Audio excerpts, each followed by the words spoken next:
I'm not going to go through all of the buttons and settings on this camera, but merely the ones that you need to know to get started, as well as the ones to make the most common settings changes that you will make based off of my own experience.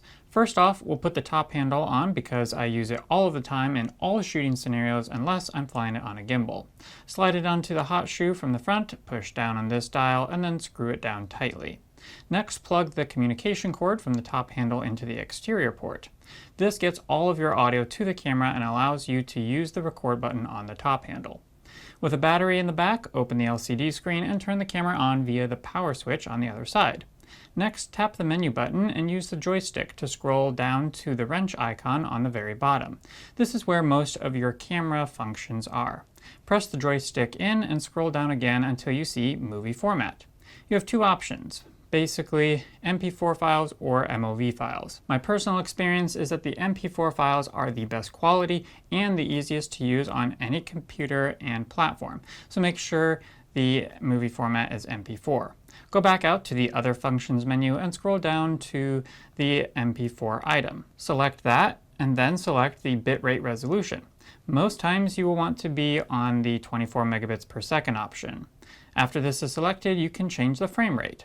I personally shoot in 29.97 frames per second, though a lot of people prefer the 23.98 per second. If you don't know which you want to shoot in, it's honestly not going to matter for you. If you know, you know. When in doubt, I personally would suggest the 30 frames per second. Now, if you want to shoot in as slow motion as this camera will film, which is 60 frames per second, go back into the bitrate resolution option and go up to 35 megabits per second. This will automatically change your frame rate to 59.94 frames per second. If you don't need slow motion, then just leave it at the 24 megabits per second and choose your frame rate. You may never need to change these settings again. You will need to make sure that the relay recording is on, double slot recording is off, and file numbering is continuous. If you have other questions about these, hit me up in the comments below and I can explain. Now go down to the Initialize Media. You will want to do a complete initialization of both memory cards, assuming you have two SD cards in the camera. One is fine. That's about all you really need to check in this menu. Go out of the Other Functions menu and scroll up to the Camera Setup at the very top with the little camera icon.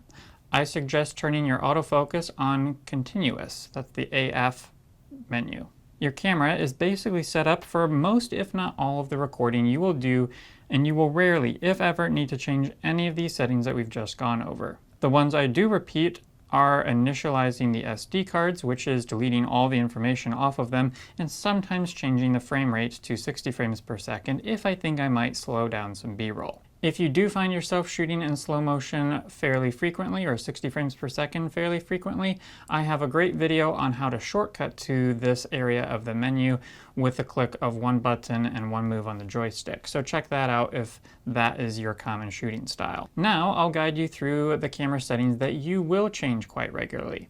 First off is ISO. You want to make sure this is at 850 in the brackets at all times. This is the base ISO of the camera and gives you the best dynamic range with the least amount of grain or noise in your image. Honestly, I have never ever changed this. If you are shooting in low light, you might change this as a last resort, but if you go too high, you're really better off buying a Sony. To change the ISO, if it is not at 850, select the ISO gain button on the main control side of the camera, button number 13, and use the joystick to get to 850. Something that is very important to always check at every shoot is your white balance. To access this, push the joystick in and scroll to the side until your white balance icon is highlighted. Then scroll up and down to change the white balance. I typically use the sun icon here when shooting outside or near windows or with daylit temperature lights, and the light bulb icon when shooting with tungsten lights indoors. Occasionally, I will go to auto if I'm back and forth between environments, run and gun style, and I don't have time to think about my white balance, but I recommend staying away from auto white balance if you can. The image should look pleasing on your LCD screen when it is right. If it is extremely yellow or extremely blue, you are in the wrong white balance. You can change the shutter speed by either pressing the button 14 on the side labeled shutter or pressing the joystick in and scrolling to the fraction number. Always leave this at double your frame rate. Since I shoot in 30 frames per second, I will leave this at 1/60th. If you shoot 24 frames per second, always leave it at 1/48. If you are shooting 60 frames per second, you guessed it, change this to 1/120th. 1/120th. To change your aperture, use the scroll wheel at the top of your side grip. Quick crash course on what this is. What you need to know is that the lower this number is, the brighter your image will be, and the less of the image will be in focus, or the shallower your depth of field will be.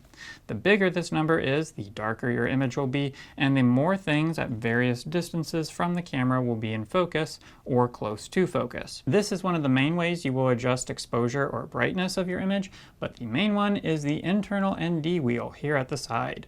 If you really want shallow depth of field, i.e. blurry background, but the image is too bright, scroll the internal ND filter till you get the right exposure. Now you may need to still adjust the aperture here a little bit because the ND unfortunately changes by 2 stops at a time, which is pretty significant.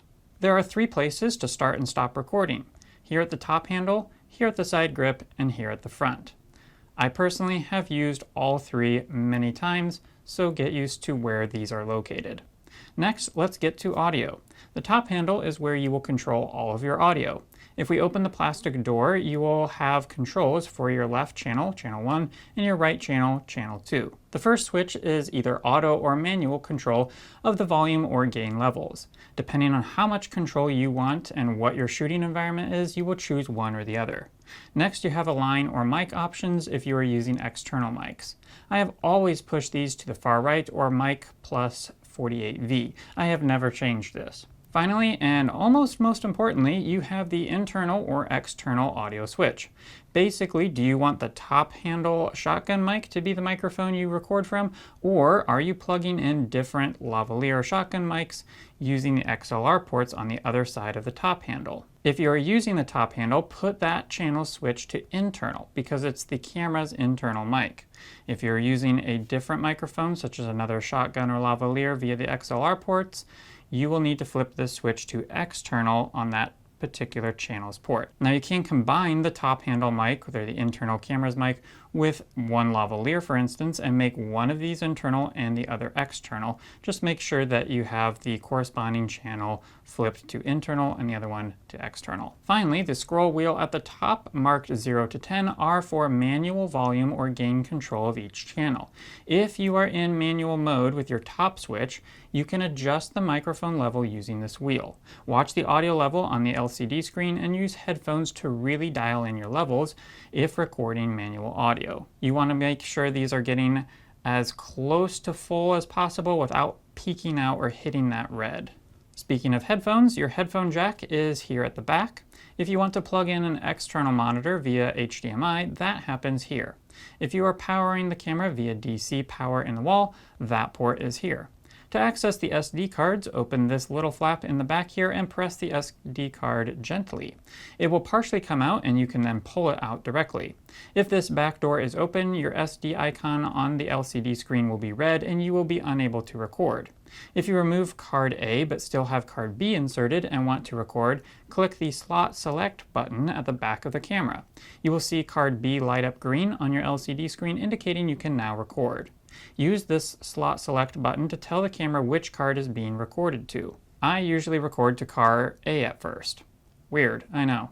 After you have imported your footage to your computer and backed it up on your hard drive, it is important to delete the footage using your camera, not your computer.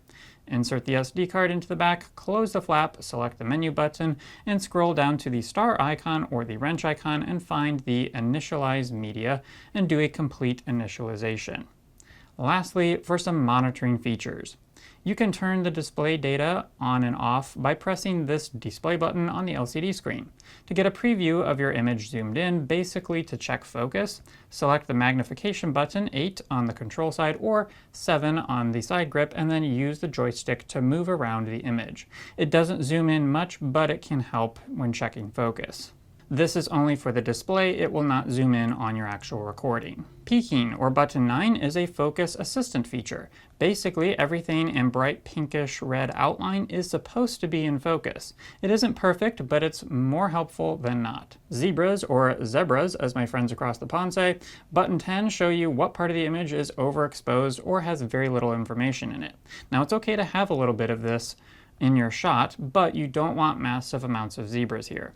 If there are, you need to increase your internal ND or change your aperture. This minus to plus scale shows you overall how balanced your image exposure is.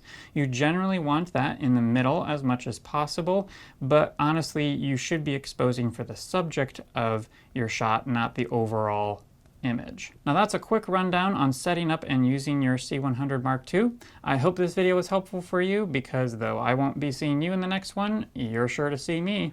Rough.